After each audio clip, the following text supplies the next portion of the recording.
Hey guys, welcome to my home studio. Teaching from home today. So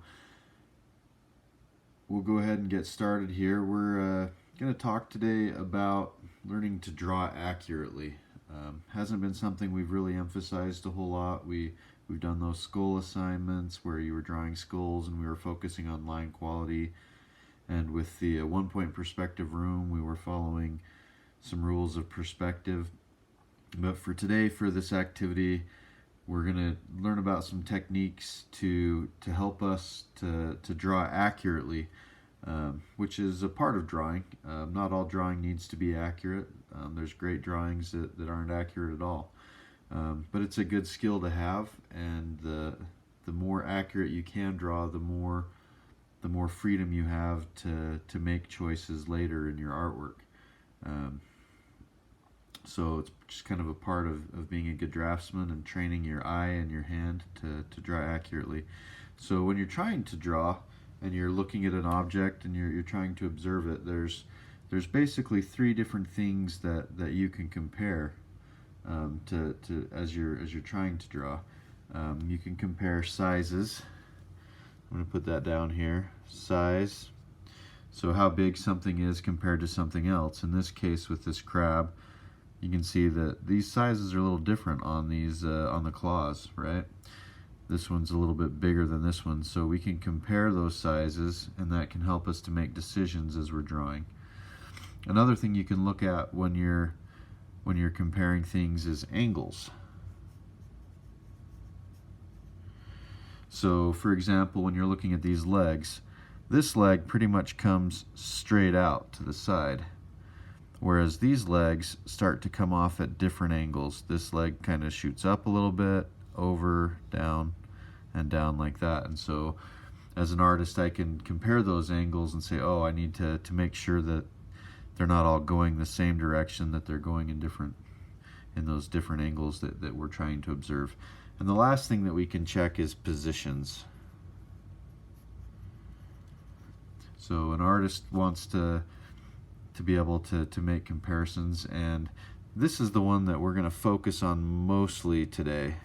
Comparing positions. How big is, or how far up is something compared to something else. This claw is just a little bit higher up on the page than that claw, or this claw position wise is a little bit to the side of the center of the crab, whereas this claw actually comes a little bit past the center this way. And so we start to compare positions. So one tool that we can use, and that you see below on this worksheet, is that you can use a grid. So you can find a drawing and then create a grid on what you're trying to draw, your subject matter. And then on your paper, if you have a similar grid, then you can compare not only positions of things on the crab itself, but also comparing things to these lines that you see. And that's one way to help you to make accurate observations. Good artists, even when they don't have a grid, will use similar things. I know when I'm drawing, a lot of times you might have seen an artist that holds up a pencil and makes that comparison. Oh, look at that. That lines up this way, or oh, that angle is coming this way. And then using their pencil as a tool, they can make those observations. But today we're going to use a grid system. The nice thing also about a grid system is that it's an easy way to enlarge. So when Michelangelo was painting the Sistine Chapel, he would draw the figures small in his sketchbook and kind of plan them out, but then they would create what they called back then a cartoon, different meaning from what we call a cartoon, but they would use a grid. They'd put a little grid over his drawing, and then they would put a big grid on a piece of paper, and then they would use that grid to enlarge the drawing, and then they could use that to create the giant murals that he painted in Rome. So we're going to kind of talk about how to use that. I'm going to do a quick demonstration, and then I want you guys to have a chance to pick one of these. There's several different ones. You can go from a little bit more simple if you want to try something out that way, to then moving on to something more complex. definitely want you to spend your time today doing these drawings. It's okay once you've drawn it if you want to try and color it.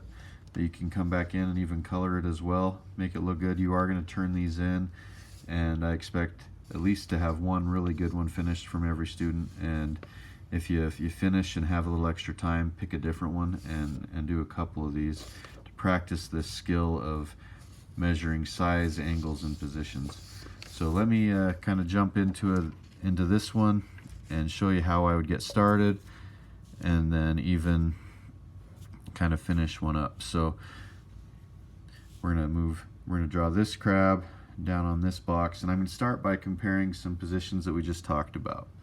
So I can see that this claw right here is about in the middle of this box where it starts. So right about here is where that claw, and it's coming over about 2/3 of the way over. And I'm going to draw really light right now while I get it blocked in. And then the bottom part of that claw doesn't come over quite as far, so I'm going to stop there, and then it kind of comes back and goes just below this corner. This claw comes over and it intersects with this line right about there. And then I'm looking at this position here, this little triangle created, and then this comes down about like that. And what I'm doing is I'm trying to simplify, not trying to see necessarily the whole thing at once, but just focus in on kind of one little square at a time. We've got some cool things going on this one where there's a little bit of this shape starting here and coming over. Well, I don't quite like that yet. Let's put that up a little bit. This line pretty much seems to come down right about there. And if I'm looking for this shape here, this shape kind of comes up, doesn't quite come up that high, probably about to here, comes back down about here. So I'm just kind of following along, finding where that is. This line comes over to here. We got this shape.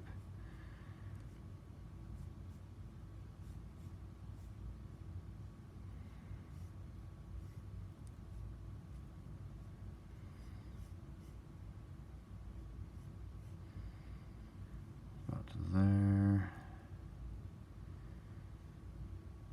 The bottom of the crab is about here, a little bit past it maybe.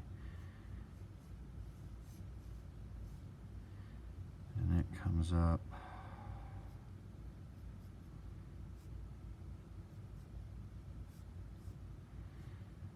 about something like that.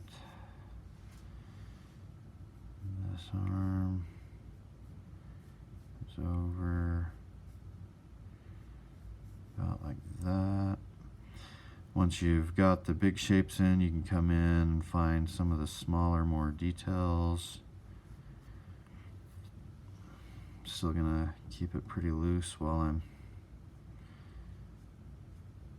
getting everything sketched in. This claw kind of comes up, intersects through there. There's a little bit of negative space here. That corner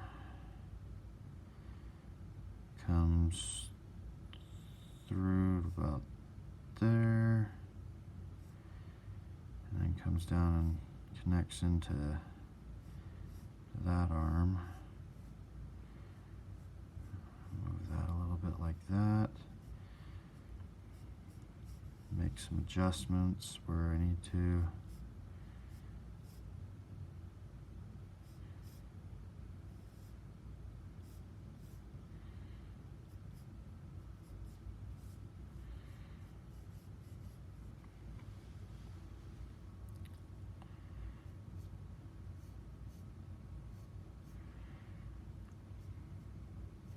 One of the things I miss about living in New England was going out and being able to find crabs along the coast in Connecticut. We lived right on the Long Island Sound, and we'd find these guys walking around, blue crabs and green crabs.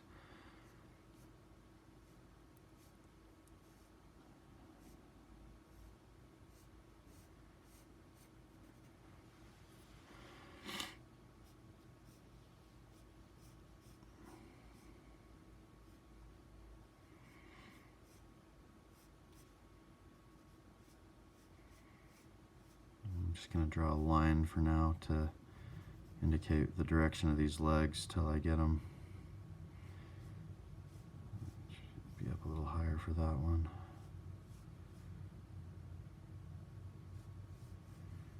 That one follows right there. This one comes through here. This one comes down like this. So if you want to pause the video at this point and get your drawing supplies out, pick which one of these you want to do. Hopefully they've been able to get some copies made.